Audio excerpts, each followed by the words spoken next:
Good morning दोस्तों। तो आप सभी अच्छे होंगे, स्वस्थ होंगे, मस्त होंगे। इसी के साथ अपने टॉपिक की ओर अग्रसर होते हैं। हमने अपनी पिछली क्लास में क्या पढ़ा था, मैं इसके बारे में आपको थोड़ी सी जानकारी दे देती हूँ। जैसे कि हमने क्या पढ़ा था, तो हमने पिछली क्लास में अपनी जो खारे पानी की झीलें थी उनको स्टार्ट किया। उनको हमने कितनी झीलों को कंप्लीट किया था, तो 2 झीलें थी जो कि हमारी खारे पानी की कंप्लीट हो चुकी। जो सबसे इम्पोर्टेंट झीलें थी हमारे राजस्थान की खारे पानी की, कौन-कौन सी थी? सांबर और पंचपदरा झील। पंचपदरा झील का जो नमक प्राप्त होता है पंचपदरा झील से, उस वो नमक कैसा होता है? सर्वाधिक खाने योग्य। उसमें सर्वाधिक किसकी मात्रा पाई जाती है? तो सोडियम फ्लोराइड की। सोडियम फ्लोराइड की कितनी मात्रा पाई जाती है? 98% जो जल होता है वो खारे पानी, जो खारा पानी होता है पंचपदरा झील में, उसमें 98% क्या होता है? Sodium fluoride. इसलिए वो कैसा होता है? खाने योग्य। तो आइए इसके बाद में जो हमारी बची कुची झीलें हैं उनको अब कंप्लीट कर लेते हैं। मैंने आपको पहले बताया था झील हमारा मेन टॉपिक है, ठीक है। झील क्या है? हमारा मेन टॉपिक। हमारी जो खारे पानी की और मीठे पानी की झीलें थी, हमने मीठे पानी की पहले ही उन झीलों के बारे में चर्चा कर ली थी और हमने उनको कंप्लीट कर लिया। इसके बाद में जो हमारी खारे पानी की झीलें हैं उनको भी हम इस क्लास में आज कंप्लीट कर लेंगे। तो सबसे पहले मैंने आपको बताया सांबर झील के बारे में, उसके बाद में पंचपदरा, और तीसरे नंबर पर कौन सी आती है? हमारी डीडवाना झील। डीडवाना, ये जो डीडवाना झील है ये कहाँ पर है? आप सबको पता होगा। ये डीडवाना जो झील है वो कहाँ पर है? हमारी डीडवाना कुचामन में। डीडवाना कुचामन में ही ये झील है। कहाँ पर है? डीडवाना कुचामन में। इसके बाद इसकी जो बात आती है कि इसका निर्माण कैसे हुआ, किसने इसका निर्माण करवाया, तो इसमें ऐसी कुछ भी बात नहीं है। इसके निर्माण की कोई भी ऐसी चर्चा नहीं है कि जिससे हम पता लगा सके कि इसका निर्माण कैसे हुआ, इसका निर्माण किसने करवाया। तो सबसे पहले मैं आपको बताऊं कि इसमें पहला पॉइंट लिखेंगे कि इसे किसी और अन्य नाम से जाना जाता है। तो किस नाम से? खाल्डा नाम से। खाल्डा झील भी कहा जाता है। खाल्डा झील भी कहा जाता है। किस झील को? डीडवाना झील को खाल्डा झील भी कहा जाता है। इसके बाद आप अगले पॉइंट पर क्या लिखेंगे कि इस झील में किस चीज की सर्वाधिक मात्रा पाई जाती है? जैसे पंचपदरा झील में किसकी पाई जाती थी? सोडियम फ्लोराइड की 98% मात्रा पाई जाती थी। किस झील में? पंचपदरा झील में। इसमें किस चीज की मात्रा पाई जाती है? सोडियम सल्फेट की। अब उसमें पंचपदरा झील में सोडियम फ्लोराइड की मात्रा के कारण वो खाने योग्य था, लेकिन जो ये झील है डीडवाना झील, इसमें सोडियम सल्फेट की मात्रा अधिक पाए जाने के कारण कैसा है? खाने योग्य। ठीक है, ये खाने योग्य नहीं है। इसके बाद आप देखिए क्या लिखना है कि इसमें सोडियम सल्फेट की मात्रा सर्वाधिक पाई जाती है। सर्वाधिक पाई जाती है। किसकी पाई जाती है सर्वाधिक मात्रा? सोडियम सल्फेट की। जिसके कारण क्या होता है? इसके कारण क्या होता है? यह नमक, यहाँ से जो प्राप्त नमक होता है वो कैसा होता है? यहाँ से प्राप्त नमक खाने योग्य है, या फिर ऐसे भी बोल सकते हैं खाने अयोग्य है। ठीक है ना? तो इसमें सोडियम सल्फेट की मात्रा अधिक पाई जाती है, इसलिए ये कैसा नमक है? खाने अयोग्य। ठीक है। इसके बाद में क्या लिखेंगे कि यहाँ पर क्या होता है कि किस पद्धति के द्वारा यहाँ से नमक का निर्माण किया जाता है। ठीक है, नमक का उत्पादन कैसे किया जाता है? तो क्यार पद्धति के द्वारा यहाँ से नमक क्यार पद्धति के द्वारा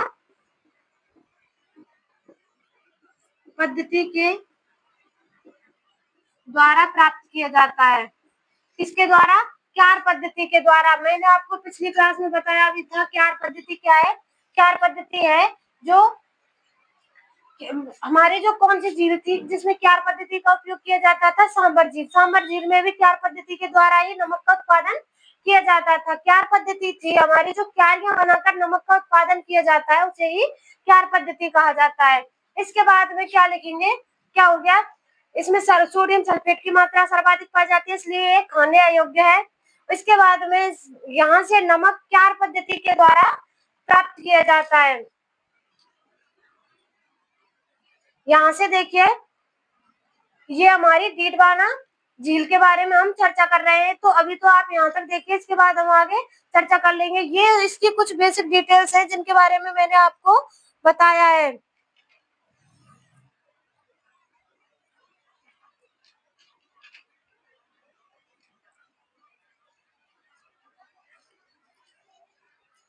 ये देख लिया, डीडवाना झील, डीडवाना कुचाना है, इसे खाल्डा झील भी कहा जाता है। इसमें सोडियम सल्फेट की मात्रा पाई जाती है सर्वाधिक।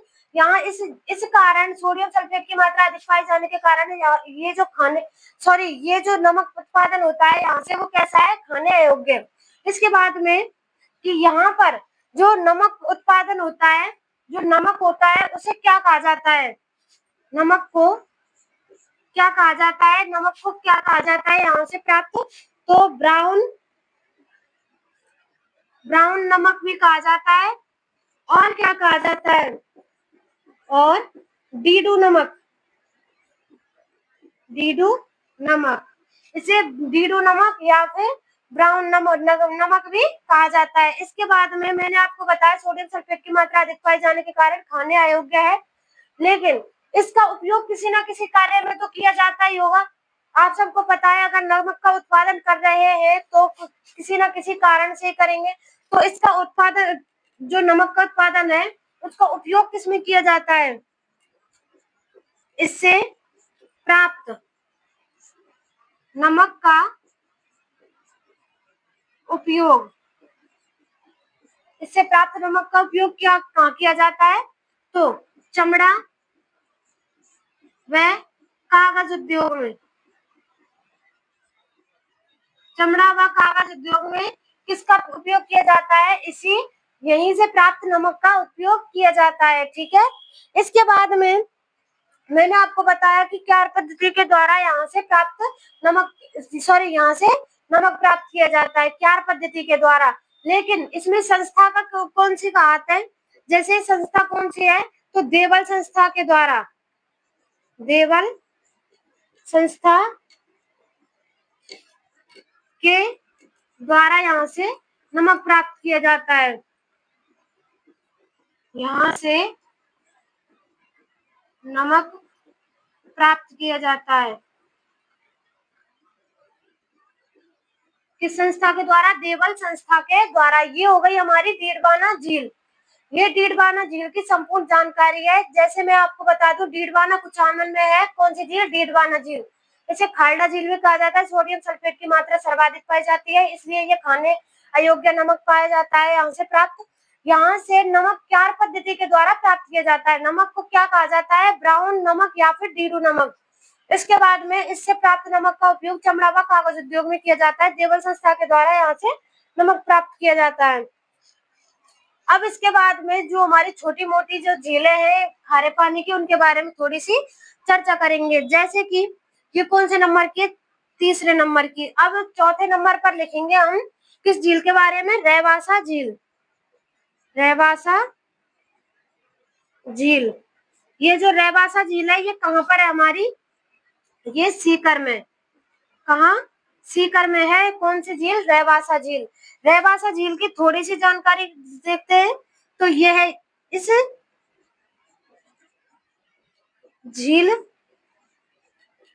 का निर्माण,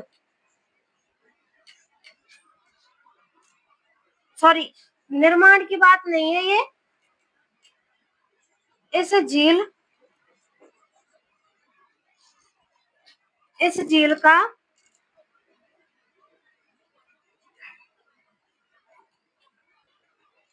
रैवासा झील, इस झील का क्या होता है,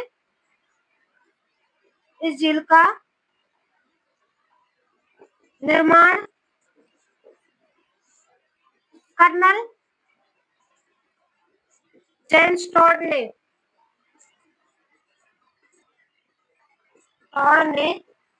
किया। इस झील का निर्माण किसने किया? कर्नल जेम्स टॉड ने। ठीक है, यही इसकी कुछ बेसिक सी जानकारी है। इसके बाद में हमारी 5वें नंबर पर झील आती है, कौन सी? कैछारे। कैछारे झील। कैछारे झील भी हमारी कहाँ पर है? तो सीकर में ही हमारी कैछारे झील है। ठीक है, ये हो गई हमारी कुछ छोटी मोटी झीलें जो कैसी है? खारे पानी की। यहाँ तक देखिए, इसके बाद हम थोड़ी सी आगे और जो छोटी मोटी झीलें बची हुई हैं उनके बारे में जानकारी प्राप्त कर लेंगे।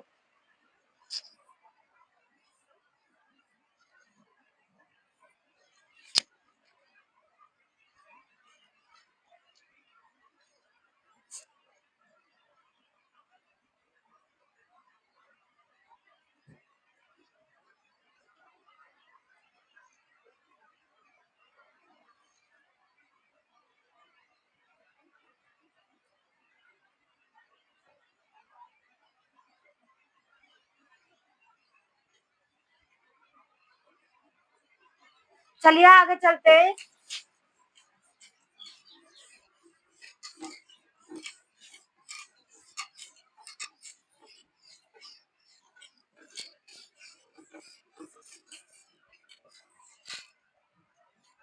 देखिए, इसके बाद हमारी कौन सी आती है? छठे नंबर की झील, ताल छापर।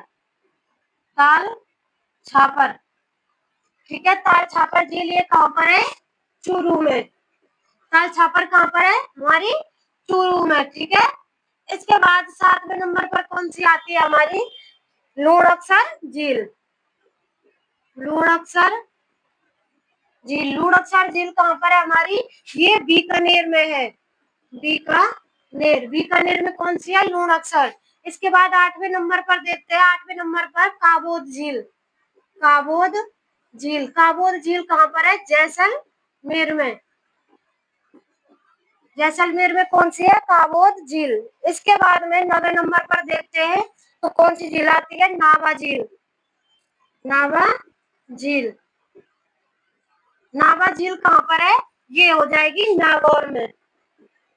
नागौर में नावा झील है। इसी झील के किनारे, इसके नजदीक क्या है? इसी झील के नजदीक में आदर्श आदर्श लवण उद्योग है। क्या है? आदर्श लवण उद्योग स्थित है। किस झील के किनारे पर? नावा झील के किनारे पर। ये कुछ छोटी मोटी सी झीलें हैं, उसके बारे में मैंने आपको बता दिया है। ठीक है, इसमें एक और झील ऐड करना, कौन सी? कुचामन झील। कुचामन झील। कुचामन झील ये कहाँ पर है? ये भी हमारी कुचामन में। कुचामन झील कहाँ पर है? कुचामन में। ये हो गई हमारी झीलें। कौन सी? खारे पानी की झील। यहाँ तक देखिए,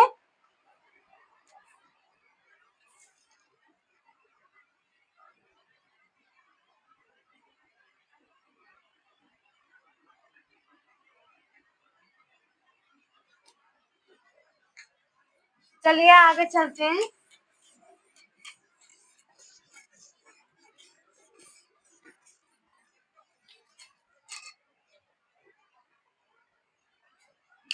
अब हम क्या करेंगे? ये हो तो हमारी हो गई झीलों की चर्चा। अब इसके बाद हमारी जो झीलें हैं, मेन टॉपिक क्या है? झील।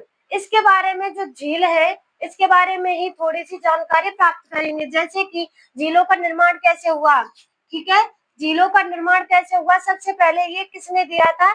सॉरी, सबसे पहले नहीं, तो आप पहले पॉइंट पर लिखना है कि हॉलैंड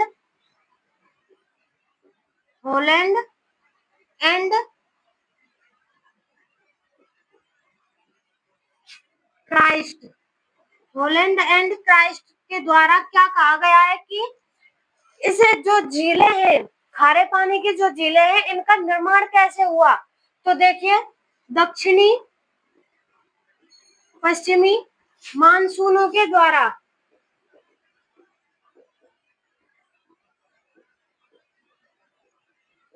इसने क्या कहा है कि जो दक्षिणी पश्चिमी मानसून है उनके द्वारा ही इन जो झीलों का निर्माण हुआ है।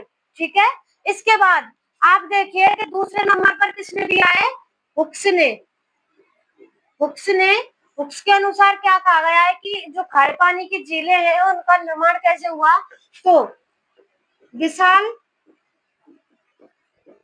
जलाशयों के सूखने से,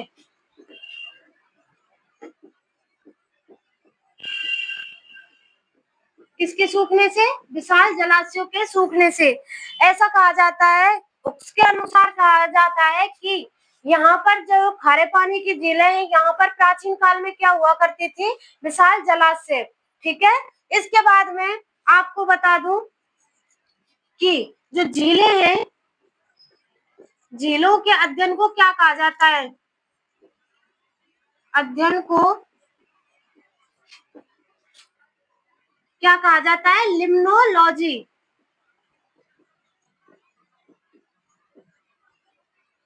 क्या कहा जाता है, लिम्नोलॉजी। लिम्नोलॉजी किसे कहा जाता है, झीलों के अध्ययन को। ठीक है, ये हो गई हमारी थोड़ी सी किसकी बात है, खारे पानी की झीलों का जो निर्माण है वो किसके द्वारा कैसे हुआ है, किसके अनुसार क्या कहा गया है, इसके बारे में थोड़ी सी हमने चर्चा कर ली है।